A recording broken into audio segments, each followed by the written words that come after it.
I am extremely lucky, I think. My journey has been more of persistence than of vision. I just never stopped making, and I always tried to find a way to have a studio and to keep making stuff. But when I started as an undergraduate in art school, I thought I was going to be a sculpture major. I had never really done any woodworking. I took one little wood class, and then I found out they were starting a woodworking major the same year that I had to declare a major.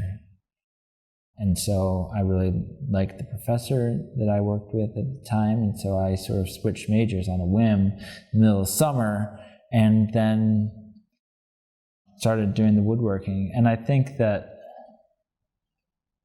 was lucky for me because I still love sculpture and I still make sculpture and I still pursue sculpture, but the skills that I learned as a craftsperson, learning a lot of the traditional methods, mortise and tenon, joinery, dovetails, that kind of stuff. A lot of people wouldn't put these in the same category, but to me, the skill of building a staircase that lands at the bottom and the top at the right spot and has the stairs that go, one's not 7 inches and one 9 inches, that's actually an extremely craft-oriented process. And I think builders are craftspeople, and a lot of times they don't get that credit because there's not as much of the romance involved in framing a stud wall as there is in building a post and beam structure. To me, bringing a little bit of that back and just showing that these buildings are worthy of our admiration, and this sort of miracle of engineering is important historically, and it's how we live.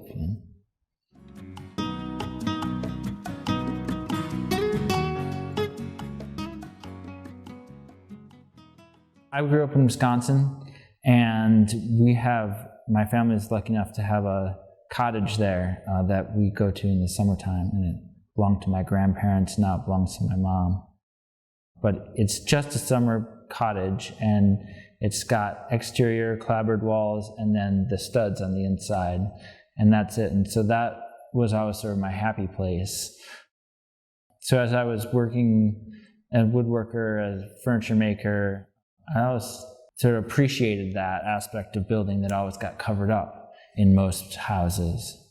That sort of inspired me to start making the frame structures and showing the bones of the building themselves. They're sort of the pared down structure. You sort of see what's going on the inside, which isn't something that you don't usually see, even if you know it's there. And then there's a lot of people who don't even know what the inside of a building looks like. The inspiration really came from my background as a furniture designer. So I studied furniture design as an undergraduate, and I made chairs and tables and bookcases and all kinds of different stuff, along with sculptures that I've always also done. But that functional work and that background in design really made me think about what are the correlations between furniture and architecture. When you talk about eras of architecture in the United States, those are often also represented in the furniture design of that time. And so once you understand those relationships, you see the correlations, and then sort of juxtaposing the large scale of architecture onto the small scale of a piece of found furniture can really highlight those similarities. You can really take the motifs from the furniture that is, once it's miniaturized, it's just architecture.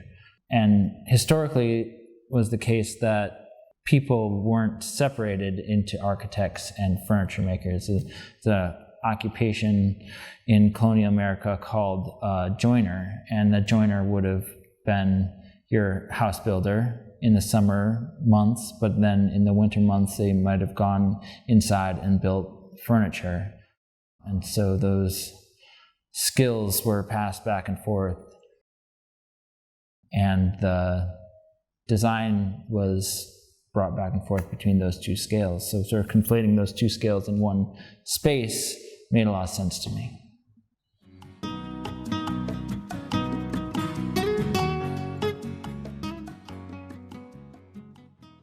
The work really comes out of a place of interest in the structure of the buildings that we live in. I studied woodworking, and in woodworking there's this, I wouldn't call it a obsession, but it's certainly a great respect for kind of joinery that's known as like Mortise and tenon, dovetails, really traditional joinery. And that carries over into the world of architecture. I was looking at more modern forms of building, such as balloon frame construction, and trying to sort of expose the interior of the buildings that we live in. The original balloon framing had started in the 1850s, 60s, and that was when the studs would go all the way from the very foundation all the way to the top of where the roof started. And so when people realized that those could just be a corridor for fire, then they started putting platforms in between. But the theory of the building is really the same. It's that you're using a lot of small individual pieces that are not necessarily extremely strong in their own right, but when you conglomerate them all together and you connect them, then they become this thing of incredible strength. And a lot of my early work was just the frames themselves. And as I progressed through, I started to sort of cover them with more siding and stuff, but there's still always that exposed element. When you look inside, you can see what's going on. That's part of it, how we live. And a lot of my works are, particularly the migration series, are built around suitcases, luggage, trunks, and it's really playing on that idea that as Americans, we're all immigrants from somewhere. I should say most all of us are immigrants from somewhere. And taking that idea of the luggage and then building a home in it really speaks to me of that commonality in this era where we seem to obsess a lot about our differences.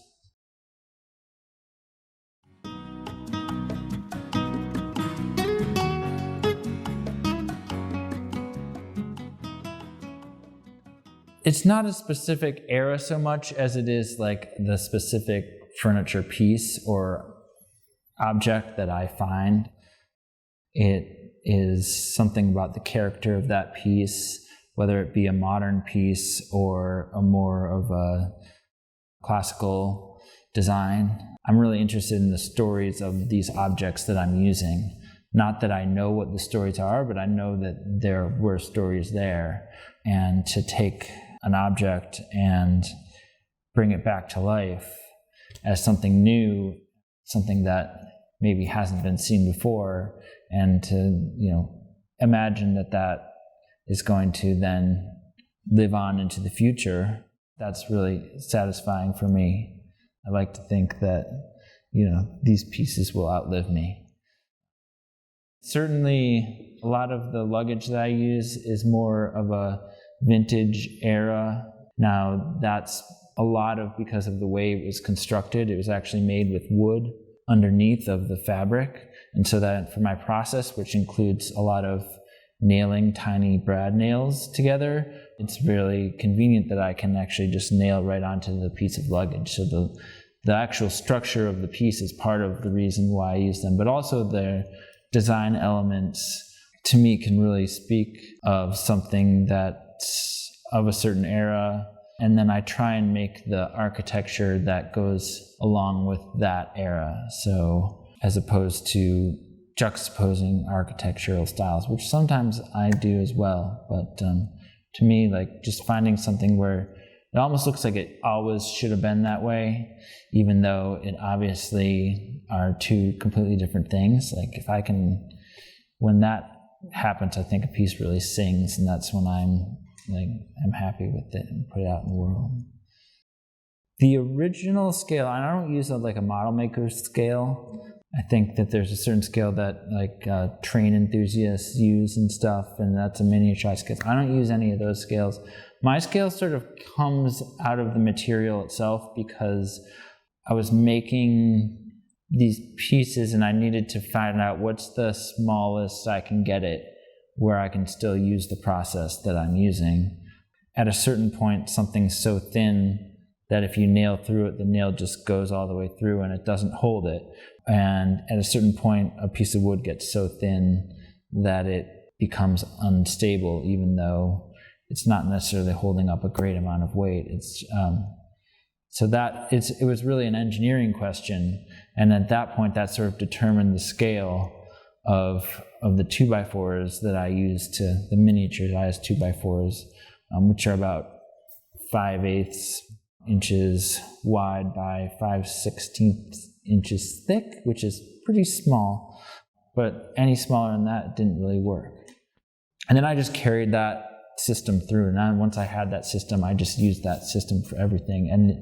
And it seems to work. I wish that I could say that it was some kind of great philosophical, numerological sort of magical thing, but really it was just relying on the material to tell me what it could do.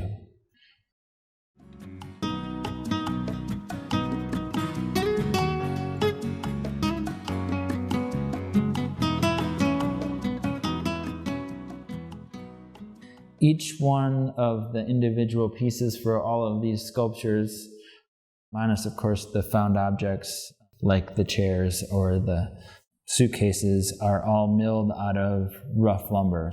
I always try and source my lumber locally.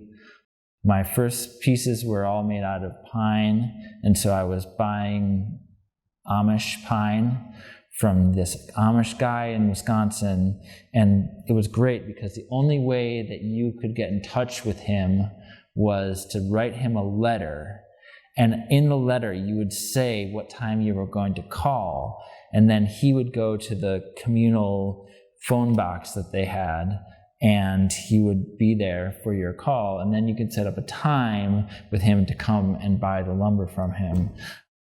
And so that was when I was living in Madison, and it was a fair ways outside of Madison, but near that area, Madison, Wisconsin. And that was certainly one of my more adventurous, but I buy from local sawmills, I buy from people who are selling lumber off of Craigslist or Facebook Marketplace.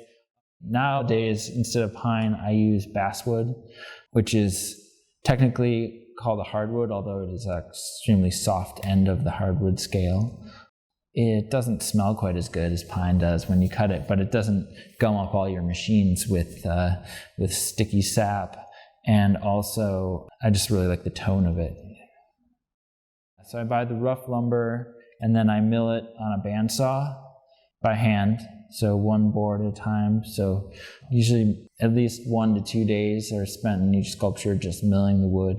And then it's got to be prepared by sanding down the edges so that all the sort of rough bits come off. On some of the earlier ones, I didn't do that. I think you can see a lot of the rough edges that was before I started sanding the edges. And on a lot of these pieces especially the ones that are purely sculptural, they don't have any finish on them at all. And the pieces that have sort of a dual sculptural and functional use have a coat of oil over the wood that causes them to appear slightly darker, a little bit more yellow, but protects it from fingerprints and stuff if somebody were to actually be using the piece. In an ideal world, I would love a museum where everybody could just touch everything, I know that that's not the world we live in, and I don't want people to actually touch them in the museum, but, if I had, if we could do it without having the pieces be damaged, that's what I would want, because that's where I think gets really interesting and engaging for people. I always start with the object itself. And like I said, when I'm picking through garage sales and online marketplaces and flea markets and sometimes junk piles and dumpsters. My wife is long suffering for me to pull over the side of the road and start picking through a pile of, well, it's clearly garbage, you know. And sometimes you get lucky. But it's always about the object first, and then I try and visualize it. Usually those objects sit in my studio for quite some time. They sort of percolate. And then I have a pretty extensive drawing process. A lot of times what I'll do is I'll photograph the object, then I'll go in digitally, I'll take out the background, so I just have the object sort of floating in space, print out a bunch of pictures, and then start drawing on those, cutting those pictures up and seeing, you know, what if I cut the whole thing this way and pulled it apart this way, or what if I did that? And I'll take those drawings, take them back to a photocopier, edit those more digitally. But what I don't do is I don't have blueprints. Once I have the drawing, which is really just eyed out, then I start building. For instance, behind us, the Carpenter Gothic 1, that was the first piece I did with sort of elongating a chair and taking the top section and the bottom section. And I didn't really know what it was going to look like until I got all the pieces, the bottom piece and the top piece and all the posts. And so I was actually sitting in my studio with just a bunch of posts holding the top up.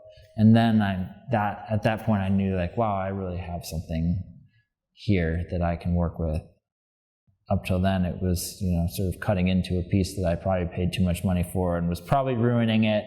And the guy who I sold it to me was like, really thought that I was going to restore it, and he was sort of attached to it. And I was like, I didn't say anything about what I was actually going to do to it. But I did take him a picture of the piece after it was done. He appreciated it.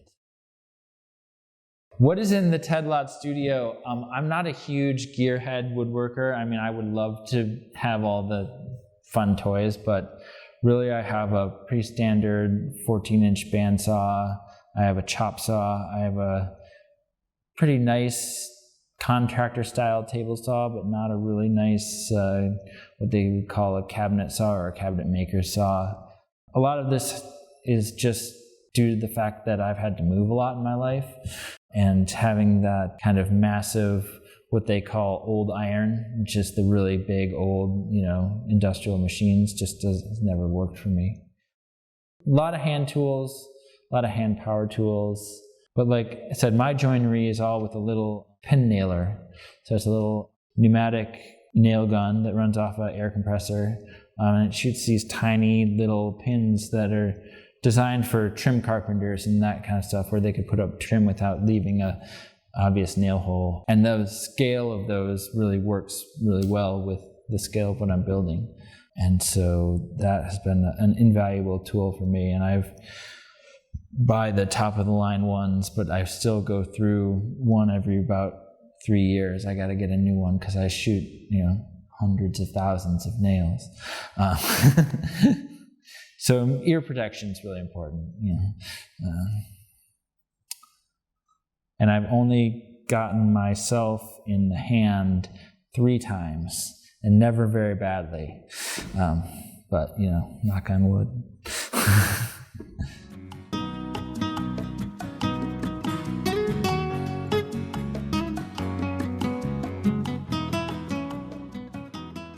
Well, I wanted to say that I'm just really excited and really grateful for the exhibition, for the opportunity to show this beautiful museum, to see all these pieces in this space together. I live with these pieces in boxes in my studio, and so I really, like most people, only ever see them digitally when I'm sending out images or that kind of stuff. In an ideal world, I would love for everybody to just be able to touch and play with everything, because I think that that's a really important part of what an object is. It's not an image. An object is something that you can interact with in space. And certainly for the functional pieces, I think that something about opening a door and sort of looking inside, you can project yourself into that space. And And that's really interesting to me, is like when people see these pieces, a lot of times they'll say, oh, I'd move in there, and it's a part of the imagination. And so engaging that imagination in a way where people just go to that is really satisfying for me. One of my favorite things is when I'm there and my piece is up in a gallery and a bunch of kids come in, because for them it's all new and fresh, and kids just automatically project themselves into that space. But when I can have that happen for any viewer, whether they're this big or full grown, it's just really, that's what I would love from everybody.